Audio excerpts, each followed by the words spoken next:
Auditors. Life on the blockchain. Oh, see, I hit the intro button and I don't hear anything. Do you? I heard it. You heard it and I heard didn't the hear intro, it. yes. What the fuck, man? Okay, as long as it's in there.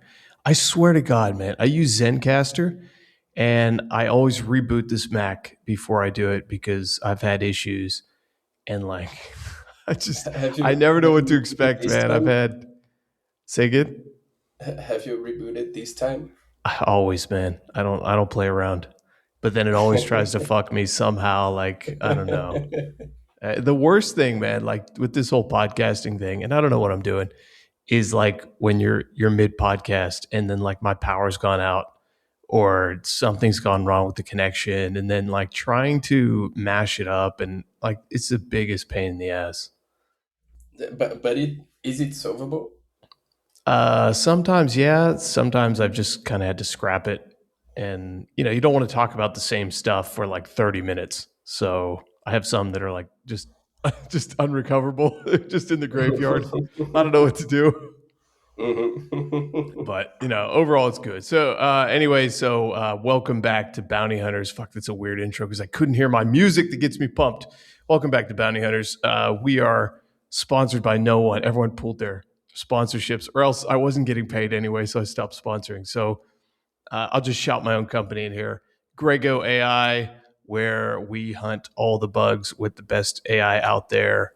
I don't have a tagline because I just made that up, but it's pretty cool. We just launched our company, and we hope to be the best in the space. And I'm never going to put a tweet out that just hypes up some bullshit like certain people with certain platforms talking about their AI bug hunters. The only things you'll see from us are bugs we found confirmed with receipts that are legit. So there will be no hype. I will not join the hype train. I like it. It's the humble train because yeah, I know and it's the it seems like people are always over promising and under delivering. And it's refreshing to see someone doing the opposite.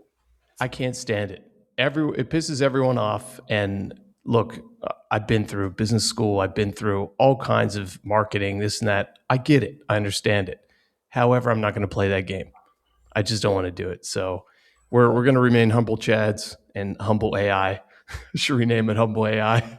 But the goal is to create a business, make money, and secure the ecosystem, and just help grow this thing that we engage with every day and make it safer. And I know that AI is a way to do it. And it's just, over the past 6 months, the shift. I mean, tell me on your side, like you've noticed this, right? Like the shift from, it's not going to happen to suddenly everyone's repping their AI, this and that. And you see it getting better and better. Yeah. I'm still skeptical, to be honest, about AI in general, not only to bug hunting. But yes, I mean, it's a tool. One way of seeing it is it's a tool, and people can find creative ways to use this tool. So there's value in it. There's obviously value in it, but I don't think it's like a holy grail or something, or like a silver bullet, like a magical tool that will show all of the bugs. I don't think that's Not yet. Not yet. I'm very maybe bullish not on ever. it. I don't know, man. I mean, I could tell you kind of some of our experiences with it, and we've gone pretty hard into this space, and we've gotten to a place where, as long like when you have a normal audit, right? The client briefs you with, it gives you all the materials that you need to know, all the docs, and then he'll also tell you, hey, these are expected behaviors. These are kind of known risks we're willing to accept, and you have all this context. With the AI audit, you have to give it the same context. You have to assume that it needs to have all that information, or else it can't come to the right conclusions. But if you do give it that, we found that it's very, very, very good. And false positives, we've kind of fixed that. And it's just to see it find things that you look at it from a human's perspective and you think, huh, that is a very unique kind of attack path that I don't Mm-hmm. know if I would have thought of. I think that's the really Mm-hmm. cool thing. Mm-hmm. Cool. Cool. Nice. Yeah. Nice. So, I have a feeling that like everyone, every security professional starts off um, as a skeptical with AI for bug hunting, mhm. and then some of these try to build something, and then you guys see something and you change your mind. I so yeah, and this is a pattern I have observed. and I don't think anyone's solved it yet. Where that's the cool thing. It's like people say, "Oh, AI is going to find all the bugs." Well, you got to find the right approach that successfully does that. And we've seen prompting, so many different ways to do prompts, and you come up with different results. And people don't really understand how the AIs work in the first place. So I love seeing different implementations of finding bugs, like different architectures behind the scenes, interacting with the LLMs, because people don't know which is going to find the bugs the best way. But I think as long as we get to that best approach through trial and error, like everything, we get a better outcome for the ecosystem. Agreed. Agreed. One thing that I think about as well is um, I think I think like I have no even though I'm skeptical, I have no doubt that someone will eventually come up with an auditor, uh, an AI auditor that can find lots of valuable bugs, and uh, that is better than many human very strong auditors. But still, if we go back in time, I don't know, maybe a year or two when people were not talking about AI for auditing so much, and if one person came up and said, "Hey, I am a genius," and that person, let's assume that they are actually a genius, and then that person says, "I'm gonna find all of the bugs, and I'm gonna take every other auditor's job. There will only be me." This doesn't make sense because one thing that is important for security is that taking a step back from finding bugs and stuff. Uh, Programs need to be flawless. It's not that you need to find the hardest or the most hidden bugs or the most severe bugs. You must find all of the bugs that would allow user funds to be stolen and some other things, but mainly user funds to be stolen. And one thing that helps fighting that is having different approaches. It's the Swiss cheese theory that you stack uh, several layers Hmm. so that you reduce the chances of having a hole all through the layers. So I think when uh, we have stronger, like I don't know, maybe LSR level AI auditors, this will be uh, one auditor, and then we will have others as well. Because even this one auditor that it doesn't take weeks to do an audit. It does it in I don't know. I don't know how long it will take to run it, but certainly not weeks.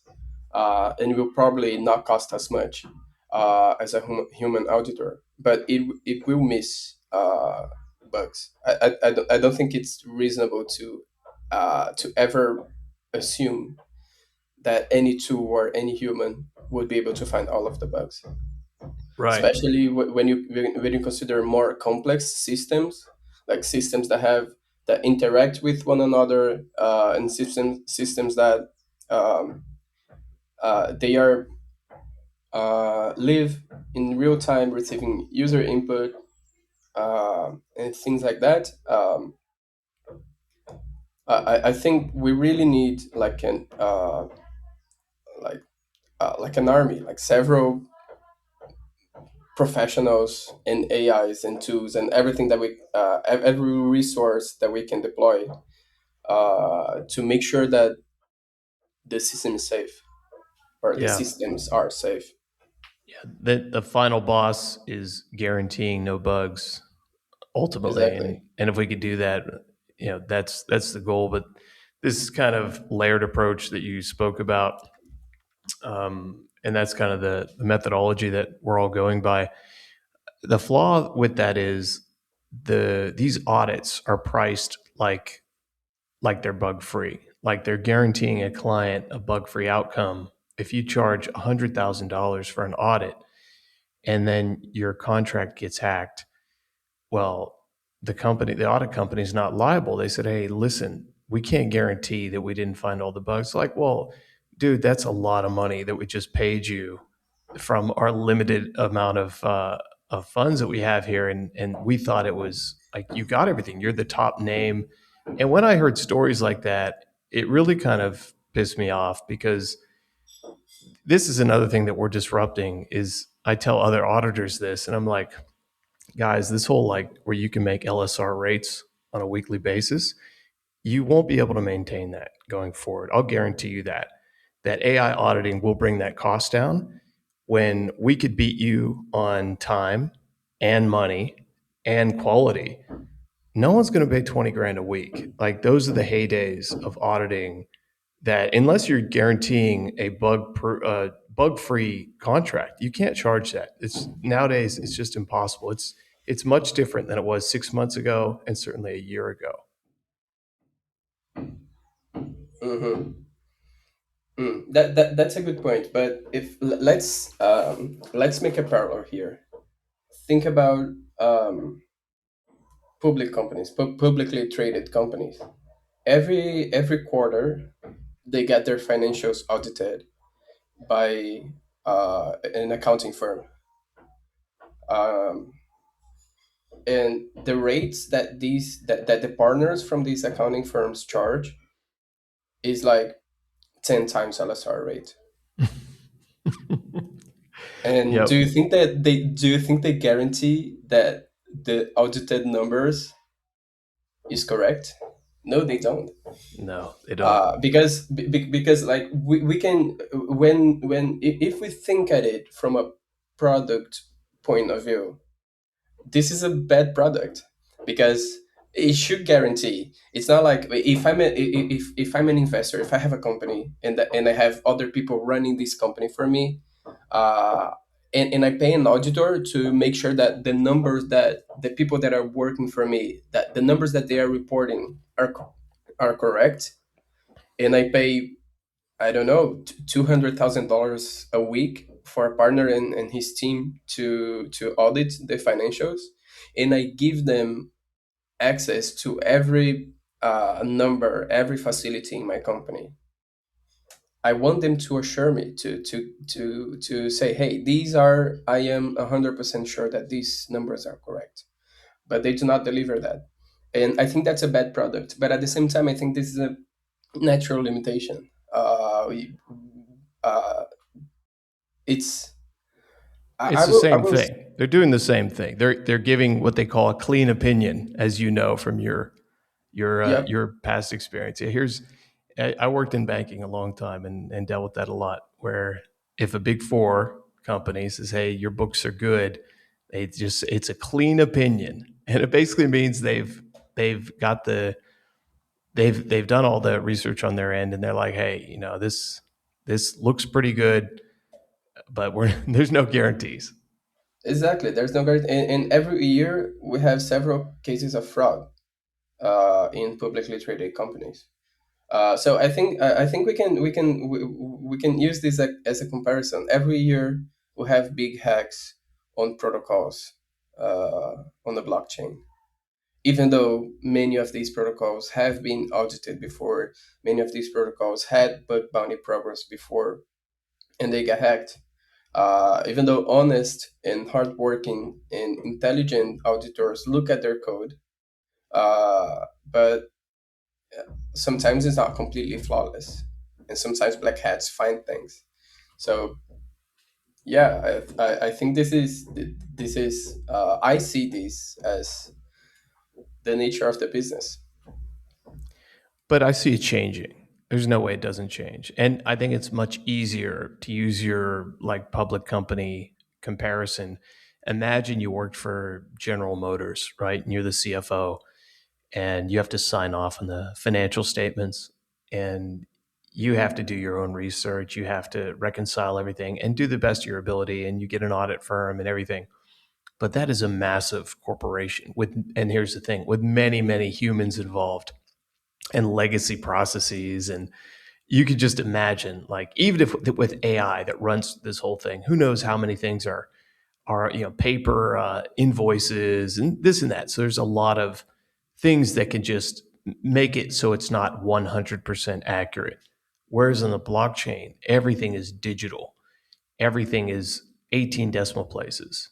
And you would think Right. that this environment is just ripe for the right AI to come in. And we need to find a way to be able to prove that, hey, this is 100% bug free. And I mean, the closest thing I could think of to trying to not do that explicitly, but like you work at Certora, right? The prover, and you're able to kind of Yes. prove these things, which is cool. But we all know the limitations on that if the right things aren't being proved, and just like the right tests aren't being Yes. created for a protocol. But it's a step in the right direction. If we could find a way to just somehow prove, like with absolute truth, and I'm sure some big brain will find that out, like a way to mathematically do it, like, hey, it's bug free. That would just be such a game changer with this whole space. Fair point. That, However, that dude, that's a even if fair we point. had that, even if we had this, right? Some human, so I'll blame it on a dev. They'd be like, you know what, man, we got to push this update. I just new feature. I got to put the users are asking for it. We got to push it, and it's always the human link, man. And it'll be some bug hunter like White Hat Mage or something. He'll have a proxy alert, and he'll be like, oh yeah, I've been watching this Yeah. one. I knew it. You'll always need Yeah. these guys, man, because humans just fuck it up. That's the thing. That's the thing. And another thing is, I agree with you with the point that you made, but I think this is mostly true when you think of smart contract implementations and blockchain implementations, because they are uh, you know how they work. You see their code and they will behave as the code says. But these are not the only attack vectors for protocols, and these are not the only things that we look at when we audit protocols. So we have governance, we have admin powers, and Hmm. we have teams with multi-sig. So Out of um, scope.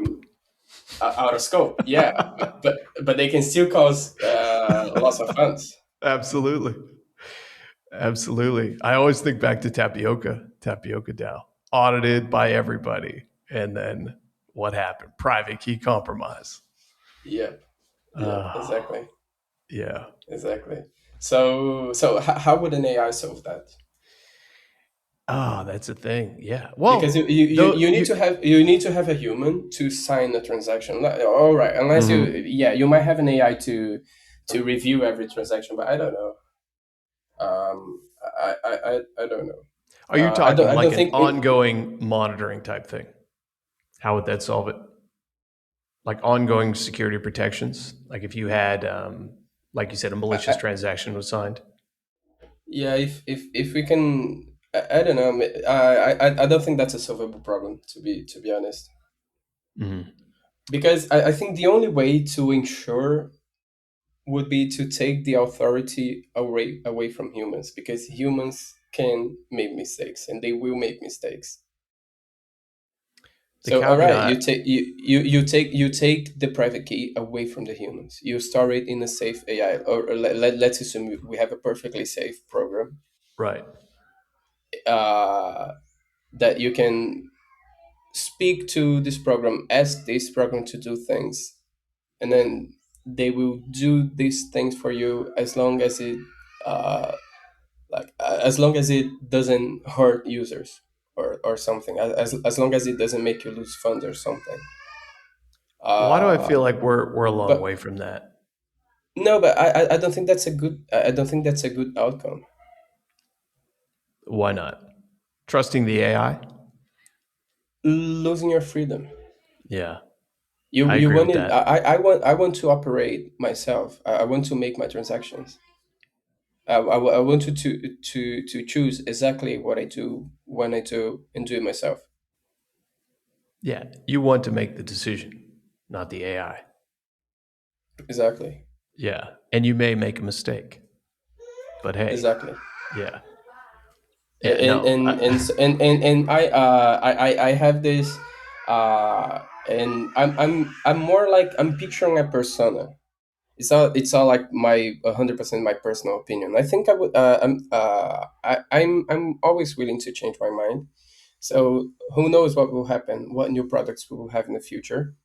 So I might change my mind about this. But think of this persona. Think of the person who thinks that way. That person might be a signer for a multisig for an important protocol, or this might be the culture of one of these protocols. And this is, and I don't think this is necessarily like a wrong opinion of the person wanting to have that direct access. no, I think it's a valid opinion, and I think Exactly. ultimately you hold someone responsible for it, right? If you Yeah. don't have, it's just like self-driving cars or something. Like if you're not signing the TX, then well, who is? Yeah. And who do you put the blame on? Say that causes a loss of user funds because the AI.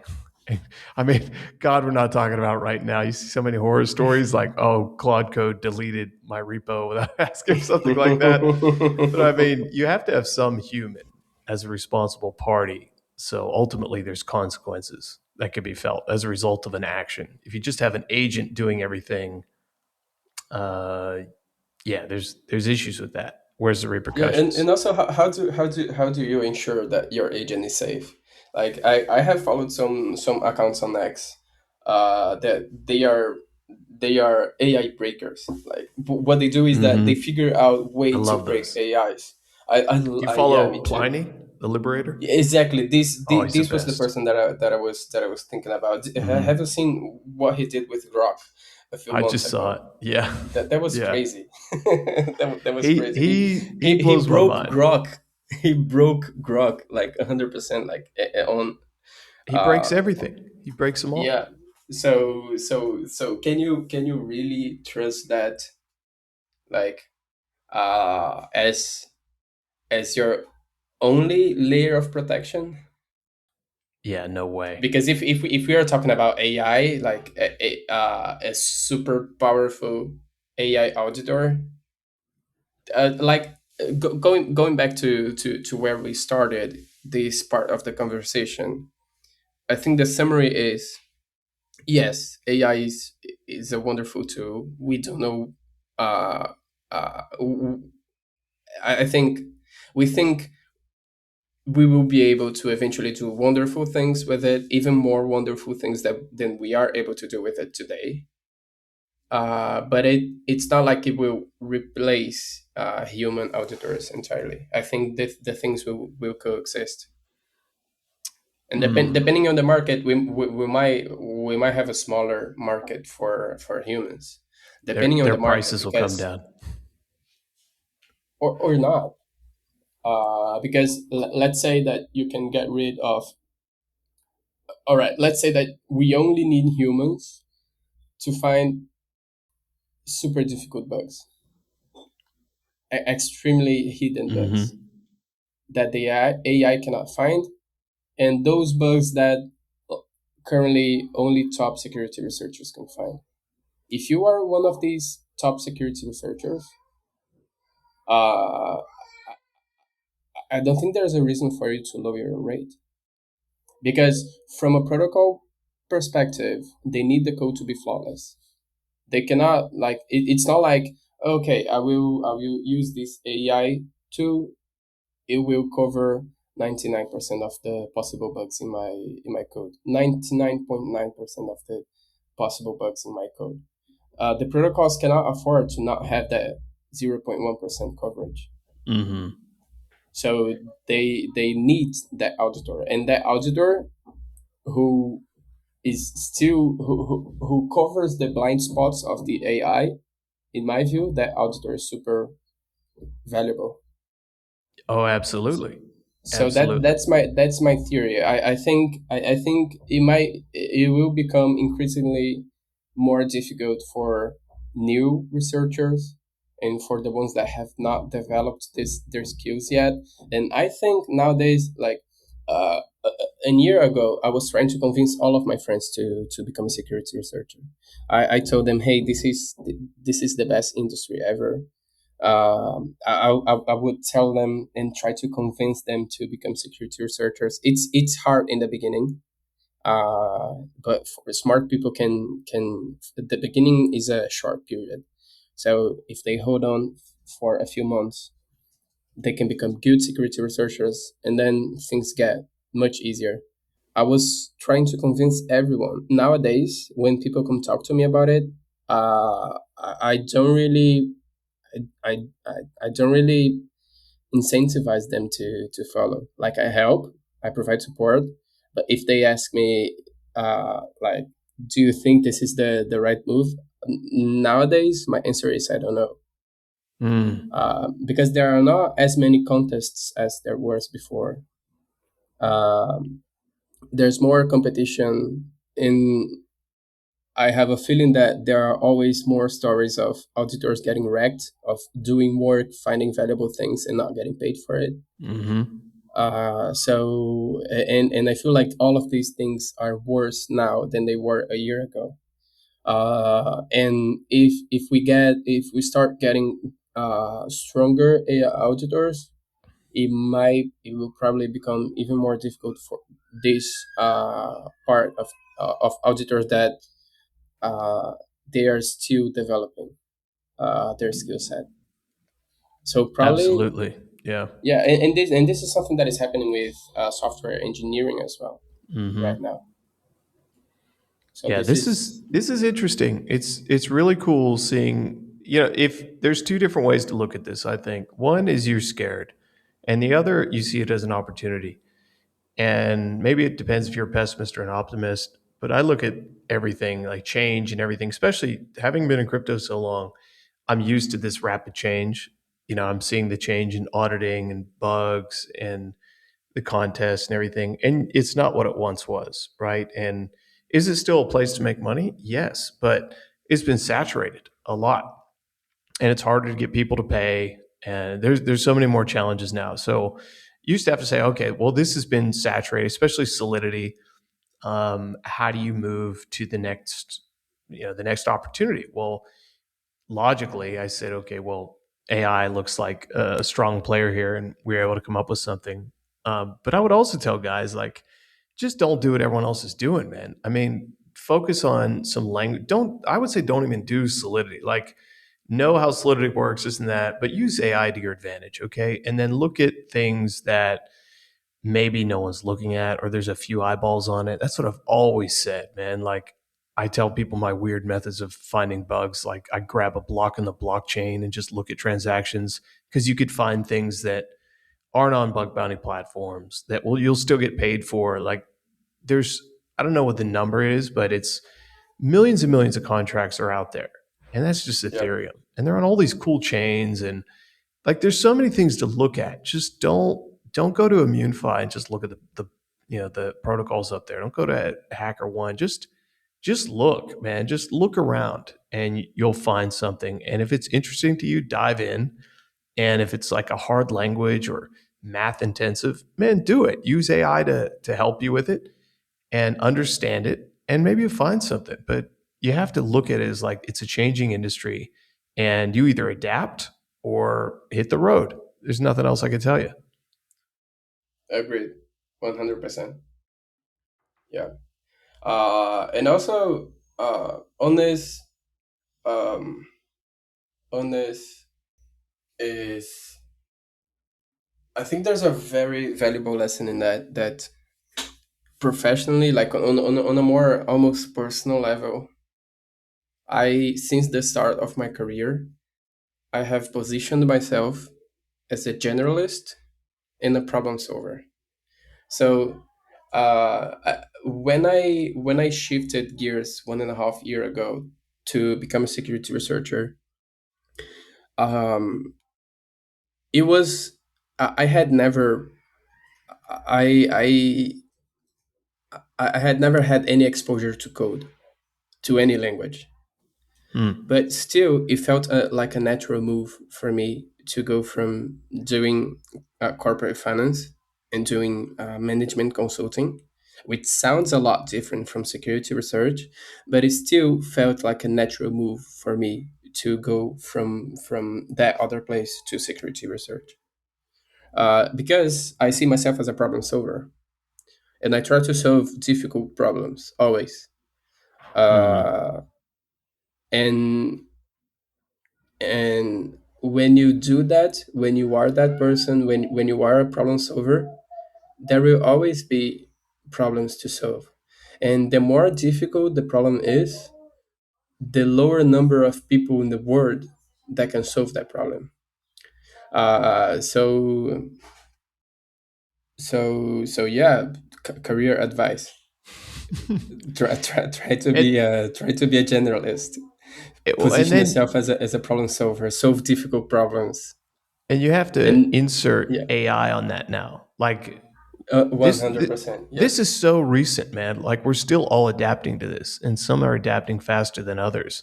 But you have to take what you just said and say, all right, yes, how does that apply now with AI? Like, how can I still beat the competition while using my own strong problem solving abilities plus AI so I can beat this guy and earn more money or whatever you want to do. And that's the thing, like everyone's trying to figure out the right way to leverage that using their own human brain as well, which is so cool to see. My God, I mean, you can't even keep up. It's just Yeah, it's wild, you can man. even keep up. That's Mm-mm. it. It's Yeah, impossible. You got to yeah, pick. I'd say this: like, pick one area and focus on it. Like, don't go on X, man. And like, I saw your comments on X recently, how the algorithm's getting shitty, and I kind of agree. yeah. But I realized, like, when I'm scrolling through there, even before he changed it and everything, I'm like, this is kind of like I try not to look at the news at all because it's Hmm. just pollutes my brain. And I'm looking at X and I'm like, what is the difference here? Am I really staying up to date on what's happening in the ecosystem? Maybe there's some hacks, this and that, but a lot of it's just kind of like I stepped away today and I'm like, I don't know if this is that valuable for me to really be on this platform that much at all. Do you feel that way? I feel the same way. Yes, and it's addictive, Oh, it's so addictive. super addictive. I don't have the app installed. I just if I go to it, Mm. I'll just have it on the web browser on the phone, so it sucks really bad. Yeah, yeah. It sucks. So yeah, I'm the same. I uninstalled the app, uh, but I use it on the browser, and it's terrible. So I end up spending less time than than I used to. Yeah. But I still do spend some time there. I The don't the know why. goal of that for me was like to kick me off my phone. Like I got this black and white phone. I just don't want to use the phone because I have kids Yeah, and I just hate it pulling me away from anything. So I force myself to go sit on my office chair at the laptop if I want to do anything. So it's kind of yeah, uncomfortable and you're not just sitting on the couch scrolling. Like I'm here in the office. I'm either doing work or I got to come up with some excuse for sitting in this stupid chair rather than, the phone will suck you in. So um, I pulled a tweet that I think you retweeted or you tweeted it, and I thought it was really cool. I'm going to read it. I think you retweeted it. It says it's simple. If you're a guy and do not taking massive risks, you will end up with a mediocre life. Either create the life you want or live the life the system created for you. And what a banger of a quote, man. Do you think many people this understand is a that? good one. Nope. Is Nope. when did you say, "Hey, I'm quitting being a management consultant and I'm just going to do my own thing"? Do you feel like you were a robot? Um, Like you felt like you were going to get exactly what everyone else got? so it was not entirely my choice, to be honest. I don't think I have. I don't think I have. I don't remember if I have reading about it. But let me tell you the story of how that happened. So I became a management consultant in 2017 at at the biggest firm at McKinsey, at the most prestigious firm in the world for management consulting. And I worked there for 4 years, and then pandemics came. My work involved a lot of traveling, and traveling was important for me personally because I was that work was super stressful, and being traveling all the time, getting to know different places, and living for a few weeks at a time in different places. This was what made that work um, pleasant for me. Um, because yes, I was working 12 or 14 hours a day sometimes, most days. But I was doing that in Japan. I was doing that in a village in France. I was doing that in New York. So and it would change a lot. So that was exciting for me. And then pandemics came, and I had to work from home. But management consulting works in a way that you must go to where your client is. You Mm-hmm. cannot do that from home. There's even a movie about it with George Clooney and Hathaway, um, that kind of illustrates this thing.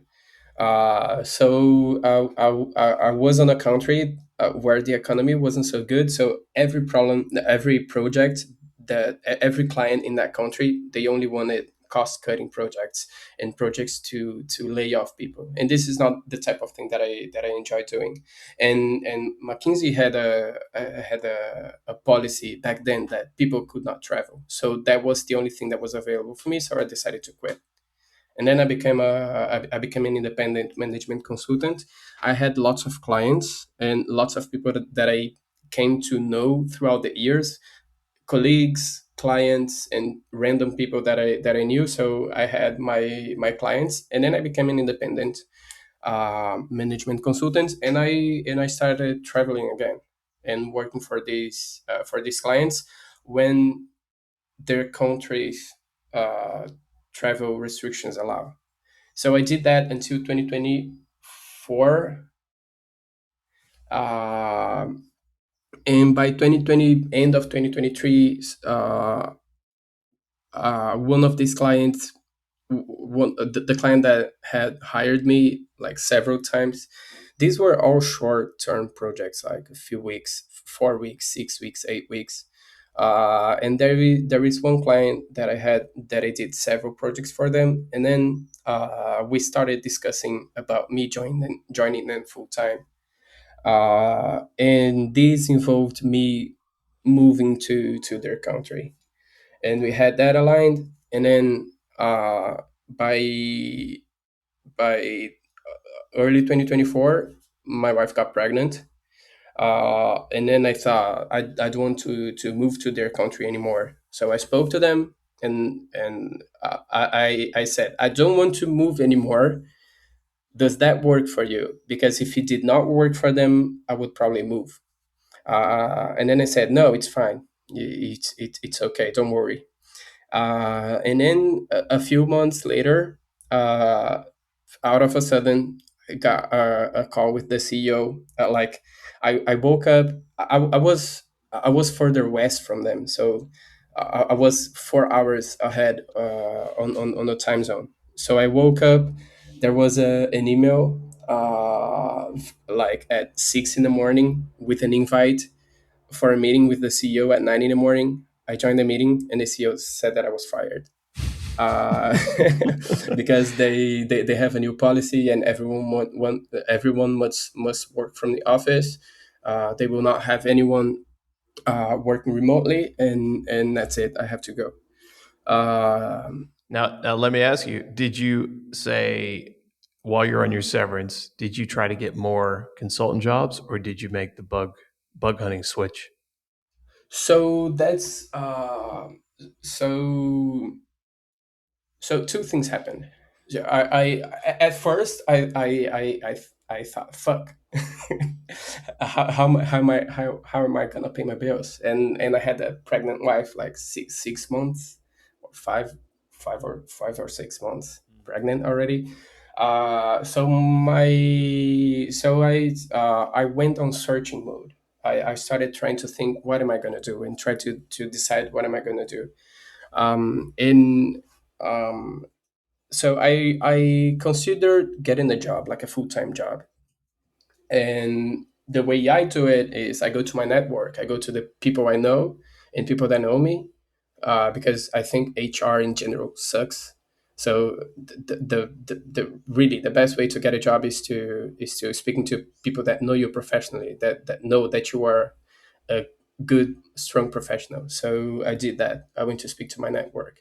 And then my network, these people, they are my friends, like not super close friends, but friends. So I tell them that my wife is pregnant, and they're happy about it. But then they tell me, hey, I cannot hire you now, and then in 3 weeks you go off on parental leave for You shouldn't have and told them.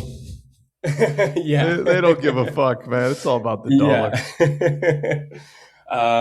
But I told them, I You're an I honest had told guy. them, Phil the bug I catcher, very honest.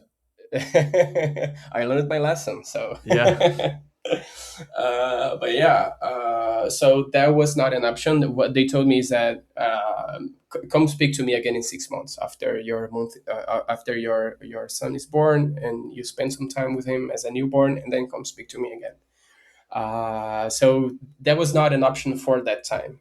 And continuing as an independent consultant was not an option as well because of travel, Mm-hmm. because the job requires constant travel. Um, so I decided to become an investor in cryptocurrency. Now, I why? didn't have. What was that about? Wait, I have what year? What year are we in right now? 2024. 2024. Yeah, Okay. between April. This story that I'm telling is between April and July 2024. Okay. I'm just trying to Because think where the market was at that point. Was it a bull market? I had kinda, but I didn't have this perception back then. Okay. But one I have done, like, as a consultant.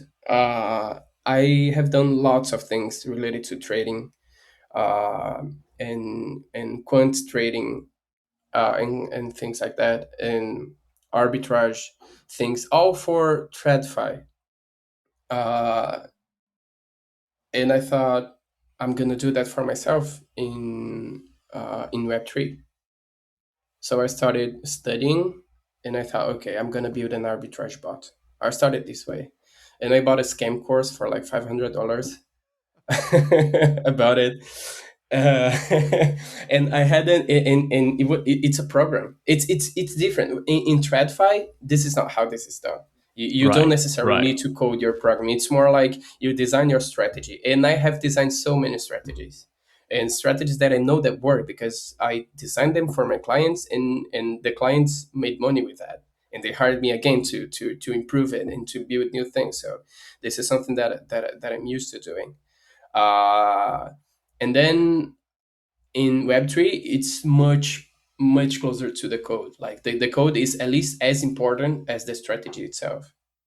Mm-hmm. And so I realized it, and I thought, okay, so I need to know how to read these programs. I need to learn how they work, and they're in Solidity. So how do I know Solidity? Then I found Patrick Collins. Watch his videos. Based Patrick Collins. Look at that. Based Shout Patrick out to Collins. Patrick. Had him on here. Yeah, Great guy. nice. Um, so so I was watching his videos, and I thought, oh, this is difficult. This is not something that I will learn, like, I don't know, in a week. This will take longer. And he talks a lot about security. So I thought, okay, this is what I'm going to do. I'm going to become a security researcher for a short period of time until I can learn how to read and how to write this language, so that I can build my things. Uh, but in the end, I found out that I love doing security research, and I decided to continue to be a security researcher. And why? Like, why did you? Because initially you said, "Hey, I'm going to make an R bot. I'm going to do trading," and then you move into Solidity. Like, did you look at bounties and think like, "Oh, it's some big money out there"? Did you see what auditors were getting paid? Like why? Why were you? Or did you just mentally say, "Wow, finding bugs is really cool"? Finding bugs is really cool That because was the it. other reasons they would tell me to do otherwise. Like one thing is that I was never impressed with the money in the industry. Hmm. Because people out of like people in management consulting and people in banking, in investment banking, you make so much more money. It's ridiculous. Back in the What? day, yes. Now, no. Oh, now they do. Not everyone. No, no way, man. We're not talking like pre-financial crisis. Back in the day, you could make uncapped. So many regs came in on the banking side is all I could speak for. But nothing comes close to like, boom, you got $1 million bounty in a day. I always saw that was wild, man. The wild west of Solidity. Seeing these guys take home some major paydays. Mm-hmm. Mm-hmm. Yeah. Like if you go back a few years, $10 million in a year in bounties. This is a lot of money, Hmm. even for those other industries. Oh yeah, it's huge. But nowadays, a few million, like $2-3 million per year, uh, like this is a lot of money. But like you can do that in other industries. You, you've been, at What least what you say it's a what? lot of money. You've been hanging around crypto Twitter too long. 10 million, not enough. It's like, dude, it's a fuckload of money, man. Maybe don't live in New York, don't live in Miami. Yeah, it's a lot of Yeah, money. do not wish for do not wish for a mansion, do not wish for, I don't know, a house in the Exactly. Hamptons and things like that, and you'll be Exactly. fine. Yeah. Yeah. Yeah, it's true. But what made me stick to this industry is not having to talk to people as much as I used to. I was on I used to have Mm. like 30 hours of calls per week, like every Yeah. week. Yeah. And one thing that has always been the worst part of my job is sometimes you have a problem that is super straightforward. Like there is not much like you have an objective answer to the problem, but then you have to convince people, and some people are just they are not rational. uh, and and then you everyone puts pressure on you because you must do that and that must be done, but someone doesn't think that way. uh But economics told me that everyone was a rational actor. yeah, yeah. I tell you the biggest thing. I'm with you. Like in banking, you'd have client calls. Like you're always on calls, right? I Yeah. had a similar path. Like I got laid off during COVID, went into crypto, but uh, I loved just not having calls, not having to talk to anybody, doing everything online, and then we're raising for this company, and I had to like get back in that mode. And it was so difficult. Like I had to book calls. I had a calendar full of calls. I was like, "Oh my god, I remember this shit." Oh, it's a big Yeah. shift. I'm going through this right now. So right now, I'm still a security researcher. I'm still auditing code, but I'm also building a product. And going back to that mode, it's a challenge. Can you tell us about it? What are you building? Not yet. Okay. All right. Yeah, Top but secret. I soon. like that. Yeah, Soon. yeah, soon. Cool. Very cool, But man. yeah, like so being able to be work from home, and then all right, there are challenges to that. I do not always work from home. I have an office in my house, and I have an office outside of my house. That when I cannot work, like when it's too much noise at home, or when my son wants to go to my office too much. Sometimes I go to my other office. But being able to, whenever I want, work from home and being close to my son, and working in my own time, because that's the thing. Like when I only have code to review and find bugs on it, it doesn't matter if I do it at 9 in the morning or 2 a.m. Exactly. Yeah. So having the flexibility to it requires what's it called, I forgot the Discipline. word. Discipline. Yes, Yeah. it requires a lot of discipline, otherwise you're fucked, because Yeah. it's not like other things where you so in my old job, sometimes I lacked discipline, I'll be honest. But if you have a presentation, it's feasible to come up with an entire presentation overnight. But you cannot come up with an audit overnight. It takes time. Right. So Right. so the discipline part is much more important in auditing. But still, sometimes I don't know. Sometimes it's a sunny day, and me, my wife, and my son, we go to the swimming pool, and we spend an hour or two, and then I go back home. I go back to my auditing, and if I didn't put in as many hours as I wanted during like normal working hours, it's okay. Like after my son goes to sleep at 7 or 8 p.m., I come back to the office and work later more. So having this flexibility, like, and it's not like it's not that I do not want to speak to people. It's more like speaking to people, you have to be respectful of their time. So it's not like you can just, oh, I want to go to the swimming pool with my son, sorry, I will not be able to join this call, can we talk at 8 p.m.? No, Yeah. that's not a thing, that's not possible. So having this flexibility was what drew me to Web3 security. And then also that the fact that the work is much more objective and there is usually less ambiguity to it. This is Yeah. something that I enjoy as well. Yeah. I mean, God, there's so many perks to doing what we do. I think the coolest thing is like, all right, everyone's on Telegram for what it's worth, right? But everyone's living everywhere and you don't know where people are. So if a message is unread, like say you just don't feel like responding, no one cares because no one knows where you are anyway. They don't know if you're asleep or whatever. So it goes both ways, but it's like a no pressure situation. Unless it's a few days, then obviously respond. But Yeah. it's a no pressure situation rather than the corporate lifestyle where it's like everything's scheduled and this flexibility is a problem though because like we were trying to get some SRs on our side for the company, and you try to pull people in who are used to having this kind of like just like no commitment schedule. Hey, I'll just, when I find a bug, it pays the bills, and the other time I'm just going to do whatever I want. It's a tough lifestyle to pull people Yeah. away from and say like, hey man, come on. Yep. Yeah, but I think we have a great job, and I think the good guys will find ways to keep maintaining doing what we're doing. Maybe we'll adjust in I certain hope so. ways.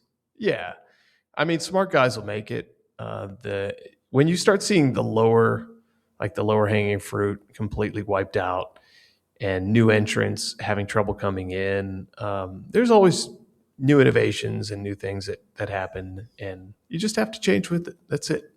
That's all we can do. Yes. Yes. That Yes. is it, man. Well, Mr. Phil, we are at about an hour. I usually cut it here, but really appreciate you coming on the podcast.